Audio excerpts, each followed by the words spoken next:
ମାନେ ଜୟ ଜଗନ୍ନାଥ ଶୁଭ ସକାଳ କେମିତି ଅଛନ୍ତି? ଆଉ ଏକ ବ୍ଲଗ ଭିଡିଓ ସହିତ ଆପଣ ମାନଙ୍କୁ ମୋ ୟୁଟ୍ୟୁବ ଚ୍ୟାନେଲକୁ ସ୍ୱାଗତ କରୁଛି। ଚାଲନ୍ତୁ ଦେଖିବା।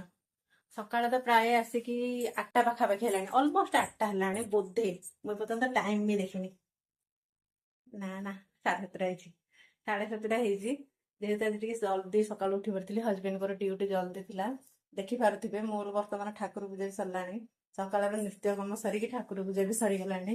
ଆଉ ଯେହେତୁ ଜଲ୍ଦି ଉଠି ପଡିଥିଲି, ଆଉ ଗୋଟେ ମୋର ଗୁଣ ହଉଛି, ମୁଁ ଯେତେବେଳେ ଉଠେ 4ଟା ରାତିରେ ଉଠେ କି 5ଟାରେ ଉଠେ। ଯଦି ମୁଁ ବ୍ରଶ କରିଦଉଛି, ଅଲମୋଷ୍ଟ ବ୍ରଶ ଯଦି କରିଦଉଛି, ତାହେଲେ ମତେ ସାଂଘାତିକ ରେଟରେ ଭୋକ ହୁଏ। ସକାଳ ଭୋକଟା ମତେ ପ୍ରବଳ ଜୋରେ ଭୋକ ହୁଏ। ମୁଁ ଆଉ ଟାଇମ ବି ଦେଖେନି କେତେଟା ହେଇଛି। ଲୋକମାନେ କହିବେ 6ଟା ହେଇଛି, 7ଟା ବେଳୁ କଣ ଖାଇଦଉଛୁ? ଆରେ ପେଟକୁ ଭୋକ ଲାଗୁଛି, ଖାଇବେନି ଆଉ କଣ କରିବ? ପେଟ ପାଇଁ ସବୁ ନାଟ।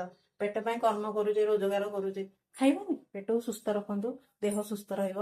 ଆଜିକାଲି ଯାହା ତ ଯୋଉ ରେଟର ଖାଇବା ମିଳୁଛି, ସବୁ ବିଷାକ୍ତ ଖାଇବା। ଖାଇକିରି ଲେଟରେ ଖାଉଛେ, ମାନେ ରାତି ରାତି 11ଟାରେ ଖାଉଛେ, ଦିନ 2ଟାରେ ଖାଉଛେ, ସକାଳୁ ବ୍ରେକଫାଷ୍ଟ 10ଟାରେ ଖାଉଛେ। ଏମିତି ଖାଇକିନା ଆମ ଦେହଟା ହିଁ ବିଗିଡି ଗଲାଣି। ସେଥିପାଇଁ ଚେଷ୍ଟା କରିବା, ଯେତିକି ଚାହିଁବା କେମିତି ଆମେ ଟିକେ ନିଜକୁ ଚେଞ୍ଜ କରିପାରିବା। ହୁଁ। ମାନେ ପୂର୍ବରେ ଯେମିତି ଲୋକମାନେ ଥିଲେ, ସେମିତି ଜଲ୍ଦି ଟିକେ ଖାଇବା, ଜଲ୍ଦି ଶୋଇବା, ଜଲ୍ଦି କାମ ସାରିବା। ସେଇଟା ଟିକେ ଚେଞ୍ଜ କରିବା। ହାବିଟଟା ଚେଞ୍ଜ କଲେ ଦେହ ଟିକେ ସୁସ୍ଥ ରହିବ। ଦେହର ସବୁ ମାନେ ବଡି ଭଲ ଭାବରେ କାମ କରିବ। ଆଜିକାଲି ତ 30 ବର୍ଷ ହେଲା ମାନେ ଦେହର ଅସଂଖ୍ୟ ରୋଗ। ଅସଂଖ୍ୟ ରୋଗ, ନଥିବା ରୋଗ ଜାଣିଥିବେ ଆପଣ ମାନେ। ସେଥିପାଇଁ ଚାଲନ୍ତୁ ଦେଖିବା ଆଜି ଆମର ବ୍ରେକଫାଷ୍ଟରେ କଣ ହେଇଛି। ସ୍ୱାମୀ ତ ସକାଳୁ ଖାଇକି ପଳେଇଲେଣି। ମୁଁ ଯାହା ଖାଇବି ସେ ବି ସେୟା ଖାଇଛନ୍ତି। ଖାଇକି ପଳେଇଲେଣି। ବର୍ତ୍ତମାନ ମୋ ପାଳି। ଚାଲନ୍ତୁ ଦେଖିବା।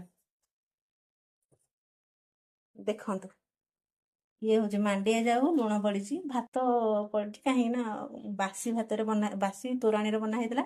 ଅଳ୍ପ ଟିକେ ଟିକେ ଭାତ ଥିଲା, ମୁଁ ପକେଇ ଦେଇଥିଲି। କେବଳ ଲୁଣ ପଡିଛି, ଗୁଡ ପକେଇନି। ଇଏ ହଉଛି ରାତିର ଭଜା। ଏତିକ ଖାଇବା।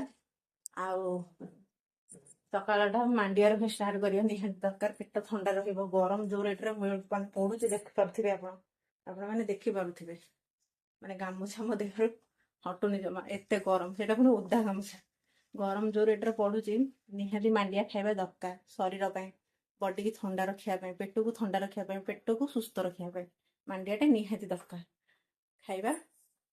ତାପରେ ଆଜି ତ ଶୁକ୍ରବାର, ଟିକେ ଆଇଁଷ ପାଣି ନହେଲେ ଭାତ ଯିବନି। ଟିକେ ହଉ, ଗୋଟେ ଦିନକୁ ଥରେ, ଥରେ ହଉ ଯେ ଆଇଁଷ ଟିକେ ନିହାତି ପାଟିରେ ବାଜିବା ଦରକାର। ସେଥିପାଇଁ କିଛି ତ ହେଲେ ଆଇଁଷ ଆସିବ। ଆଉ ଆଇଁଷ ହେଇଗଲେ ଆଉ କିଛି ଦରକାର ନାହିଁ। ସାଧା ନହେଲେ ବି ଚଳିବ। ଭାତକୁ ଆଉ କେବଳ ଆଇଁଷ ଟିକେ ହେଇଗଲେ ଚଳିବ। ସାଧାରେ କିଛି ଦରକାର ନାହିଁ। ନନଭେଜ ଦିନ ମାନଙ୍କରେ ଭେଜ ଖାଇବା ନିହାତି ଦରକାର ନାହିଁ।